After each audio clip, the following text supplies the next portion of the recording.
आप सबका मेरे channel Kiran education by Alka Kiran के यूट्यूब चैनल में स्वागत है। आज मैं जय प्रक्रम परिवहन के अंतर्गत हृदय के बारे में बताने जा रही हूँ। हृदय को केंद्रीय पंप अंग कहा जाता है क्योंकि यह रक्त पर दबाव बनाकर पूरे शरीर में रक्त का परिसंचरण करता है। अब हम इसकी आंतरिक और बाह्य रचना को देखें तो सबसे पहले बाह्य रचना। हृदय एक बंद मांसल अंग है जो बंद मुट्ठी के आकार का होता है। यह लगभग त्रिभुजाकार होता है जिसका ऊपरी भाग चौड़ा और निचली भाग सकरा होता है।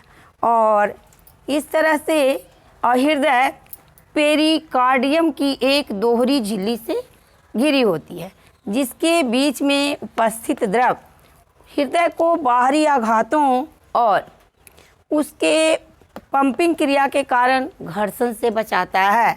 तो ये हुआ हृदय की बाह्य रचना। अब देखिए हृदय की आंतरिक रचना। मैमेलिया वर्ग के जितने भी जंतु हैं या मैमेलिया और एबीज, इनको ऊर्जा की ज़्यादा आवश्यकता होती है। तो इनके हृदय में स्पष्ट रूप से 4 कोष्ठक 4 चैम्बर होते हैं जो ऑक्सीजनित और विऑक्सीजनित रक्त को आपस में मिलने से बचाते हैं। भाई फीसेस वर्ग में केवल 2 ही अलिंद और निलय होता है, जबकि ये एम्फीबिया वर्ग में 3 कोष्ठक होते हैं क्योंकि उतनी ऊर्जा की आवश्यकता नहीं होती है। तो जैसे जैसे हम अग्रतर वर्गों में जाते हैं हृदय में कोष्ठकों की संख्या बढ़ती जाती है क्योंकि ऊर्जा की आवश्यकता के कारण इसके कोष्ठ आपस में बढ़ जाते हैं जो ऑक्सीजनित और विऑक्सीजनित शुद्ध और अशुद्ध रक्त को आपस में मिलने से रोकते हैं। तो चलें, हृदय में 4 कोष्ठ हैं। ऊपर के चौड़े भाग में दायां अलिंद और बायां अलिंद, नीचे के सक्रिय भाग में दायां निलय और बायां निलय होते हैं। ये इस तरह से है कि अगर हम ऐसे खड़े हों तो ये हमारा दायां साइड और ये हमारा बायां साइड। तो इसी तरह से है ये दायां और बायां। और हृदय की संख्या 1 होती है जो बाईं ओर होती है। तो दोनों लंग्स, दोनों फेफड़ों के बीच में इसकी स्थिति होती है।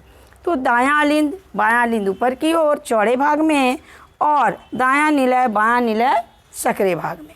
अब दोनों अलिंद एक दूसरे से एक भित्ति के द्वारा अलग होते हैं जिसे कहा जाता है सेप्टम या विभाजिका। तो इसका नाम है, दोनों अलिंद चूंकि एक दूसरे से अलग हैं, अंतरा अलिंद भित्ति।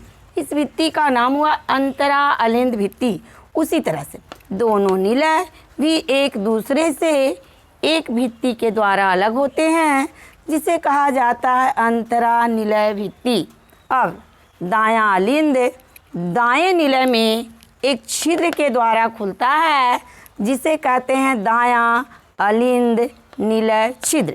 छिद्र का क्या नाम है? जैसा नाम, दायां अलिंद निलय छिद्र, क्योंकि यह अलिंद को निलय में खोलता है।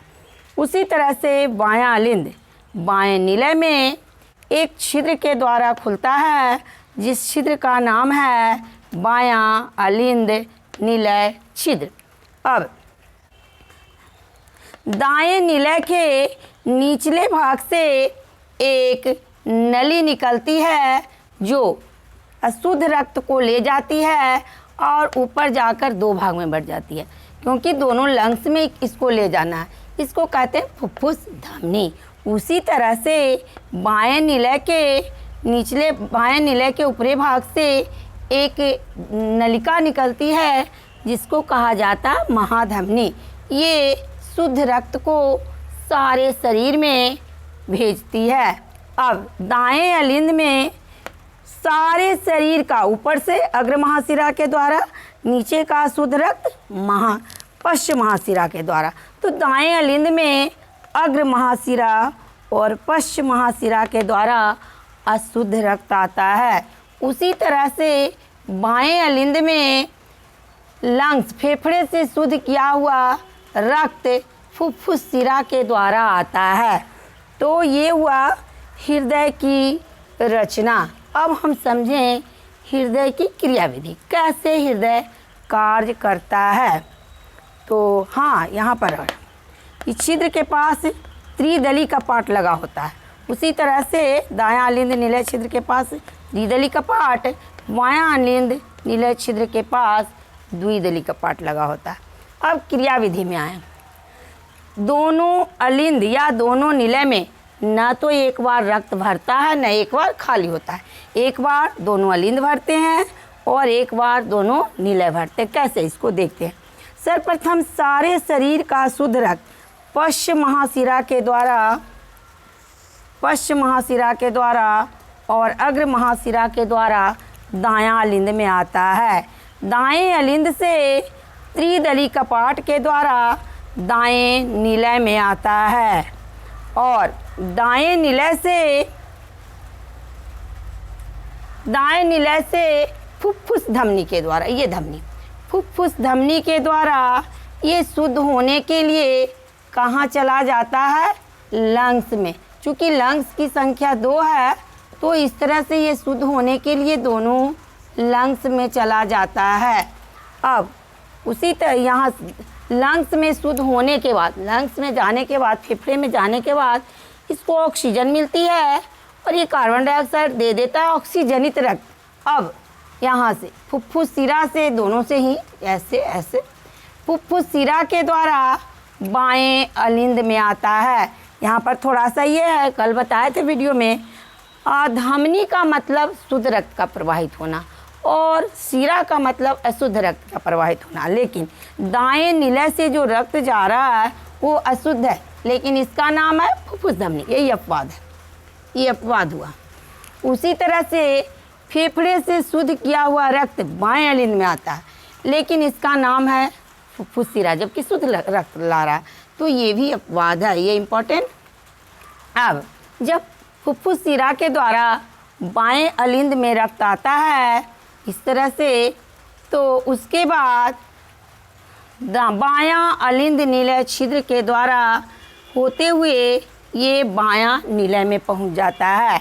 अब बाएं निलय से जब दाब पड़ता है तो ये महाधमनी कपाट खुल जाता है। महाधमनी के द्वारा ये सारे शरीर में शुद्ध रक्त को प्रवाहित करता है। इस तरह से दोनों अलिंद एक बार फैलते हैं। जब सारे शरीर का शुद्ध रक्त दायां अलिंद में आता है, ठीक उसी समय से लंग्स से शुद्ध किया हुआ रक्त बाएं अलिंद में आता है, यानी दोनों अलिंद एक बार फैलते हैं। उसी तरह से दाएं अलिंद से अशुद्ध रक्त दायां निलय में जाता है, ठीक उसी समय बाएं अलिंद से शुद्ध रक्त बायां निलय में जाता है। यानी दोनों अलिंद जिस समय सिकुड़ते हैं, संकुचन होती है, उस समय दोनों निलय फैलते हैं। अंतर है, इधर साइड अशुद्ध रक्त है, दायां अलिंद या दायां निलय में अशुद्ध रक्त, ठीक उसी तरह से बायां अलिंद और बायां निलय में शुद्ध रक्त होता है। तो दोनों अलिंद का एक साथ फैलना या सिकुड़ना, दोनों निलय का एक साथ फैलना या सिकुड़ना होता है। अब जब ये दोनों में रक्त आता है तो ये फैल गए। जैसे ही दायां निलय या बायां निलय में रक्त गया, ये दोनों संकुचित हो जाते हैं और ये नीचे का दोनों निलय फैल जाता है। अब जब दबाव से दोनों निलय से एक तरफ से अशुद्ध और एक तरफ से शुद्ध रक्त एक जाता है फुफ्फुस धमनी में और एक महाधमनी में, तो दोनों निलय संकुचित हो जाते हैं, उस समय अलिंद फैल जाता है। इस तरह से दोनों अलिंद का एक साथ फैलना और दोनों निलय का एक साथ, लेकिन दोनों तरफ रक्त, एक तरफ ऑक्सीजनित होता है, एक तरफ विऑक्सीजन। ये हुआ हृदय की क्रियाविधि। अब हम देखें रक्त हृदय में कितने बार गुजरता है। इस चीज़ का नाम है दोहरा परिसंचरण, जबकि मछली ये समय ऐसा नहीं होता है। मानव हृदय में रक्त, एक ही रक्त हृदय से होकर 2 बार प्रवाहित होता है। कैसे, देखते हैं। इस चीज़ को कहेंगे दोहरा परिसंचरण, डबल सर्कुलेशन। एक बार सारे शरीर का शुद्ध रक्त दायां अलिंद में आया और दायां निलय से होते हुए शुद्ध होने के लिए फुफ्फुस धमनी के द्वारा लंग्स, फेफड़ा में चला जाता है। फिर फेफड़े से, ये हुआ फेफड़ा, सपोज फेफड़े से शुद्ध रक्त बायां लिंद में, पुनः बायां लिंद में आता है और फिर उससे बायां निलय होते हुए महाधमनी द्वारा सारे शरीर में चला जाता है। इस तरह से रक्त हृदय में 2 बार, हृदय से होकर 2 बार गुजरता है, जिसे द्विगुण परिवहन कहा जाता है। अब हम एक और नया शब्द रक्तदाब, ब्लड प्रेशर, रक्तदाब या अंग्रेजी में इसको ब्लड प्रेशर कहेंगे, ब्लड प्रेशर या रक्तदाब। तो सबसे पहले रक्तदाब के लिए 2 शब्द है, एक है सिस्टोलिक दाब और एक है डायस्टोलिक दाब। पहले इस शब्द को समझें। निलयों के संकुचन से उत्पन्न दाब को सिस्टोलिक दाब कहा जाता है, जबकि निलयों के प्रसरण से जो भी काम हो रहा है निलय का संकुचित होना सिस्टोलिक दाब, निलय का प्रसरण होना सिस्टोलिक डायस्टोलिक दाब कहा जाता है। अब सिस्टोलिक दाब 120 mm पारे के स्तंभ के दाब के बराबर होता है, जबकि डायस्टोलिक दाब का मान 80 mm पारे के दाब के बराबर होता है। यानी ये हो गया रक्त दाब, जिसको हम बीपी कहेंगे, यानी सिस्टोलिक प्रेशर बटे डायस्टोलिक प्रेशर बराबर रक्त दाब, जो सामान्य व्यक्ति में 120/80 के बराबर होता है। लेकिन किसी कारणवश इसका मान, जैसे बच्चे, बड़े या वयस्क बूढ़े में इसका मान या रोगी की स्थिति में बदल घट बढ़ सकता है, लेकिन नॉर्मल स्थिति में रक्तदाब या ब्लड प्रेशर का मान 120/80 होता है, जो सिस्टोलिक प्रेशर बटे डायस्टोलिक प्रेशर के बराबर होता है। तो ये हुआ, हाँ, ब्लड प्रेशर को मापने के लिए एक यंत्र होता है। इस यंत्र का नाम है स्फिग्मोमैनोमीटर। क्या नाम है इस यंत्र का? स्फिग्मोमैनोमीटर, जिससे ब्लड प्रेशर या रक्तदाब मापा जाता है। तो ओके, अब हम अगले वीडियो में परिवहन के अंतर्गत पौधों में परिवहन के बारे में जानेंगे। ओके, अगर वीडियो अच्छी लगती है प्लीज़ लाइक कीजिए और शेयर कीजिए। अगर नए हैं तो सब्सक्राइब कीजिए। ओके।